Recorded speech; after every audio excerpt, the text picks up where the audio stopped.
Okay, here we are again. This is the end of it. We're going to talk about the fourth wave Dragon Ball Z to go on the shelf. These guys right here. Let's talk about some toys. And to my knowledge, let's finish at least the Dragon Ball Z part of the shelf, shall we?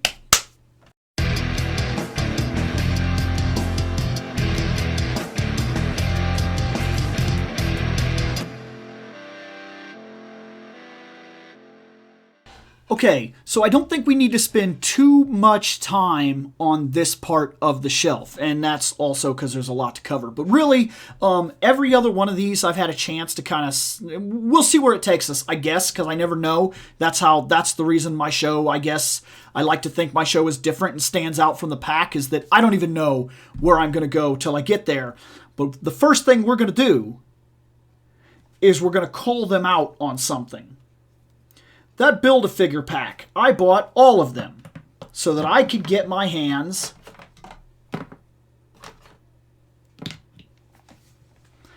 on that dragon that we talked about, the Eternal Dragon. That was five characters. And to me, some of the Build-A-Character shit, especially in this Build-A-Character shit, in Wave 1, this is kind of inexcusable. Here's Goku. He's pretty solid. He'll work. I don't hate him at all. A Dragon Ball Super, so I'm not sure 100% why they didn't give him anything. I believe there is a point in time where his robes did not have anything on them but his gi. But I would have preferred actual emblems to actually put him to a very specific point in time. Then they released this. This is the exact same character. He's brighter. That's it. He's brighter. He's got a little bit different paint job. He is exactly the same. The same boots, the same gi. And I realize that Goku always looks the same, but look. This could have been given to us as a head. They could have included this head with this character, and it would have been the same thing. That's bullshit. That's $24, like $25 of bullshit. Because each one of these guys costs like $20, $25. So I bought him.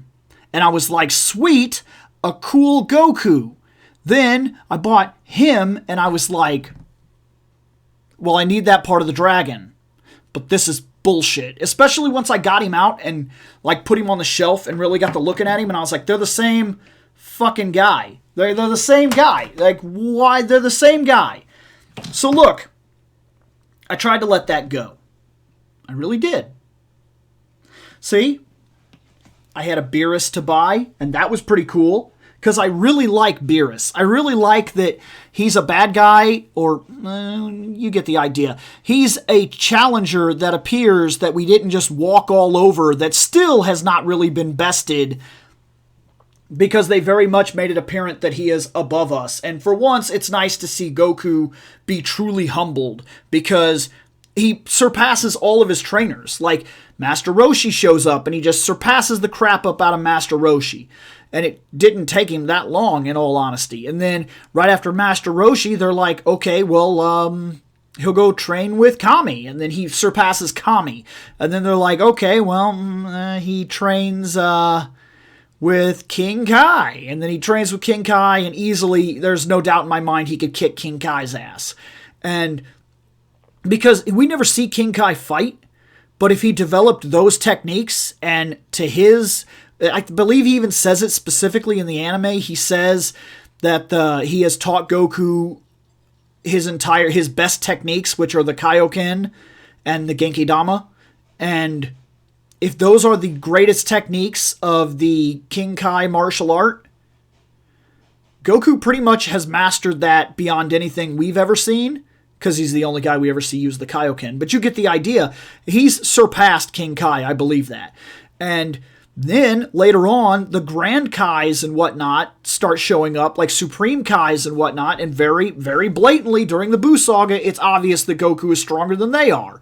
Like, So Goku is surpassing gods left and right, and I got tired of him being the greatest thing that could never be dethroned, and it was nice to see Beerus show up, whoop him, and then he's like, well, I'm Super Saiyan God now. And then Beerus reveals the big bomb like, yeah, well, I could still literally destroy you and everything around you without actually trying. Like, yeah, it's true that you've reached a new plateau and you're something special and everything, but me, I'm special. I like that. I like that. I like that. I like that. It's good to finally have some challenge for Goku that doesn't just get walked past. There are people above you. No matter how much hero complex you have, no matter how much you were designed to surpass the competition, somebody has to be better than you at some point, or there's no reason to continue climbing the ladder. But I found this, and I said, cool, Vegeta. Love Vegeta, get Vegeta. Got Vegeta, got a piece of the tail.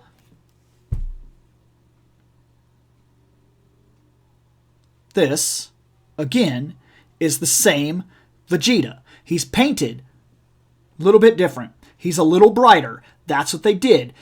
I don't care about the brighter paint. That's bullshit. This Vegeta should have come with this head and this extra hand. That's the way it should have been. That's what should have happened here, not this. We are on wave 1 in terms of actually being released. We're way past that. But these are wave 1 of the new Dragon Ball Z Build-A-Figure guys. And in Wave 1, we have literally $50 worth of should-have-been parts. Bullshit. And this is not the only collection that does that. A lot of toys do this. And I get the idea about keeping some money. Businesses, though, want to make money. And that's the reason they do this. And it's irritating. It's irritating to no end that they put out crap for you to rebuy. And quite frankly, it's not right. It's not right because we rebuy these characters that literally should have just been an extra head or an extra foot or something of that nature. We talked about this before. Frieza is my favorite villain, so I was really happy to get this one out of that same collection. He's solid. Decent, solid, doesn't stand up too well, I'll be honest about that. He's not very balanced, but he's really cool. Okay, so the last 3 toys we're going to discuss came in, I don't remember what collection. I honestly don't. I remember buying them. I don't remember from what collection. I have a Cell. He's decent. He's not very tall. Compared to the new Build-A-Figure lines, he's dinky. This guy should tower over Vegeta. But they're different toy lines, so we're not going to hold them to that standard. He looks right. He looks decent. He moves okay, but I'm not too happy with the, see what I mean? His wrists don't move. Like, they're not great. They kind of stand in this pose. And also, that being said, something I can't believe I have yet to do is stand these two next to each other. Yeah, I'm not too happy with the height here. These guys, there should be a little bit more of a difference than that. I guess that's right. He's about a head shorter than Goku. Okay, we're going to let this go. I would like to see a Piccolo from this collection to really get an idea for sure. And speaking of which, I have a Piccolo from that other collection of figures. Right here, he doesn't move very well, but he's one of my few Piccolos, so he's cool looking. We keep him. And lastly, I found this. And I don't know what toy line this is from, but this is also really freaking sweet. This is my Mecha Frieza. I liked Mecha Frieza. I thought he was awesome looking. I was really looking forward to what he could be or what he could do or how scary of a thing he was about to become. And then because Akira Toriyama likes to do cool shit, That's what it is. He's the master of do cool shit. Doesn't have to make sense. Doesn't have to be good writing. Doesn't have to actually fit the plot or all the rules that you've laid down in the past, or agree to anything whatsoever in terms of even your own universe. It just has to be cool. So a nearly untrained Super Trunks comes back in time and just kills him in one hit. Sure. Sure. And if we're going to make the argument, oh, well, because he'd been hassled by the androids, and because of the power of an enemy, that depends how Saiyans mature and grow and become stronger and yada yada, well, then he's also a robot.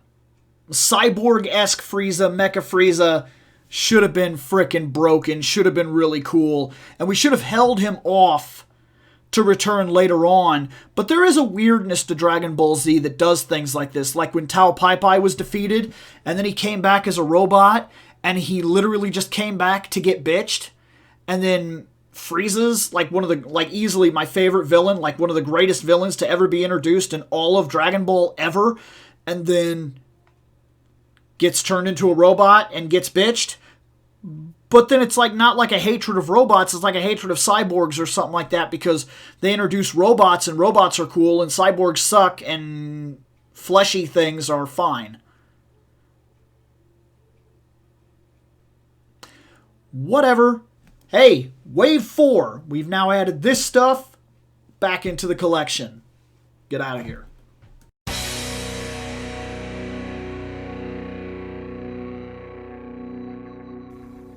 I have spoken. Take what you will from it.